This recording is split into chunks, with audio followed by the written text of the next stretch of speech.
Hi, I'm Charlie Dawson. I work in visitor services at the Mütter Museum. In 1789, King George III of Great Britain began displaying symptoms of mental illness, including rambling, incoherent speech, insomnia, and hypersexuality.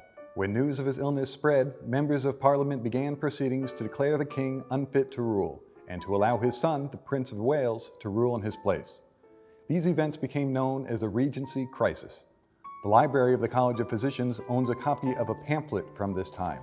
It was written by a former courtier to the king named Philip Withers, and it's titled, at least in part, History of the Royal Malady. There are some entertaining anecdotes, whether or not they are true. At one point, the king mistakes a large oak tree for the King of Prussia. There is at least one very memorable incident involving dumping a chamber pot over the heads of his physicians. Charlotte, will you give me leave to series of asterisks? The king was asking his daughter and her ladies-in-waiting's permission to masturbate in the coach in which they were traveling, a request that was denied. But History of the Royal Malady is not primarily a testament to the king's incapacity to rule. Rather, it is chiefly an indictment of the king's son and a repudiation of the prince's aspiration to rule in his father's place.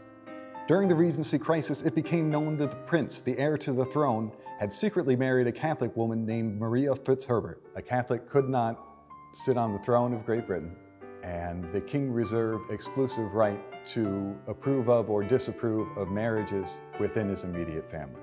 Philip Withers was a former chaplain of the Anglican Church, and his pamphlet comprises an attack on the prince and his secret Catholic bride in the most personal language.